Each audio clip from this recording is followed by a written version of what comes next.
Welcome to my first YouTube video.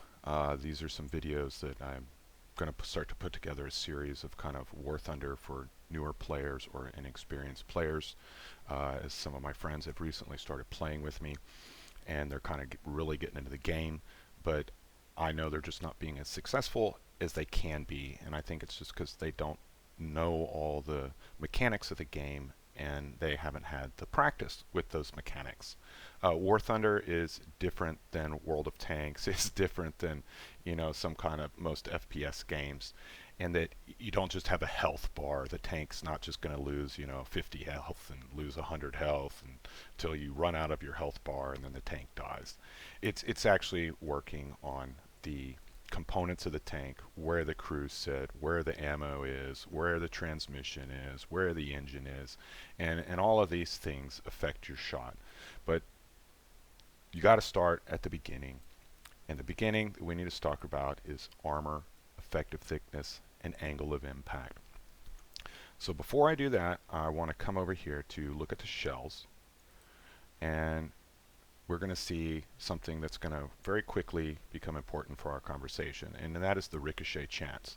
So on this shell, under 47 degrees, I have a 0% chance of ricochet, but over 65 degrees, I've got a 100% chance that the shell is just going to bounce, and it's not going to do anything except make a loud twang as it hits the side of the tank.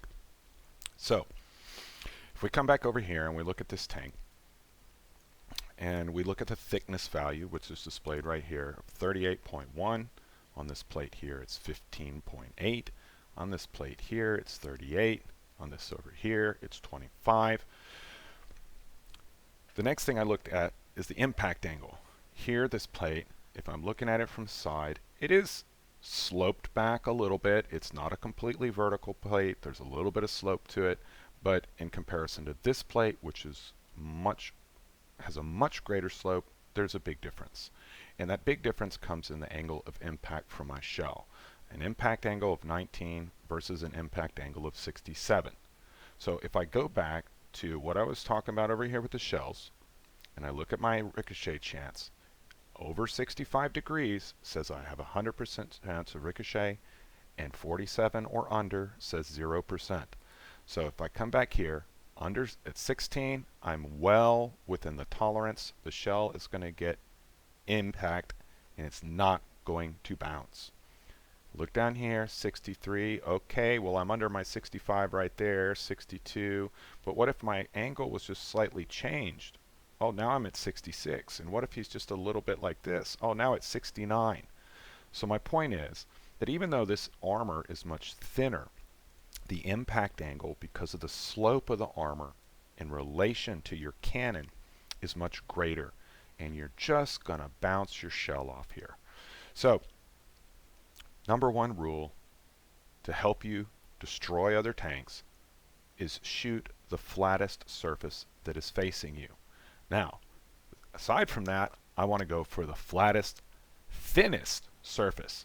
But a lot of times the tanks are designed so that the impact angles and the thickness kind of presents you an overall picture that's about the same, which is why we get 45, 41, 41. Even though the thicknesses vary, the effective thickness is similar, and that's the way the tank is designed. So impact angle is really important, and if I can keep that impact angle small, it's going to increase the power of my shell. Well, it's not actually going to increase the power of your shell. It's going to make sure that you get the maximum out of the power that is available in the shell. Now, I do have on this one one little thin spot. Now I've got some really thin armor, but again, you're talking about a really small little ring here. It doesn't present a very large target. So if you're really good at shooting, then yes, shooting right here at the thinnest armor with the small impact angle is the best shot to shoot the tank.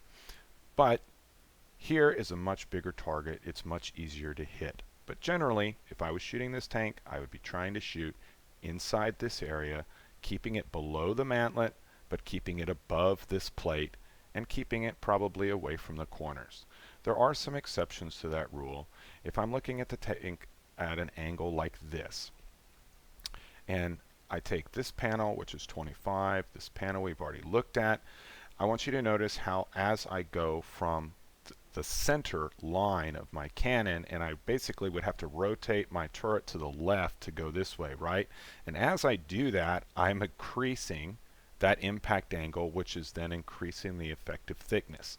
It's the same with here.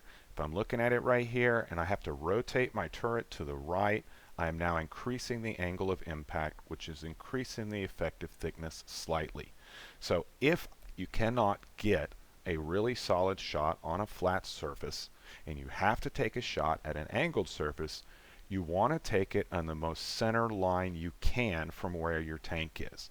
The more you have to go to the left of your center line or to the right of your center line, you're going to increase it slightly. So keeping it towards the front or the center line corners of the panel is more effective. This is a better shot than this, and this is a better shot than this. However, from this angle, I would probably be trying for here, because again, this follows rule number 1. It is the flattest surface where I can get the smallest angle of impact.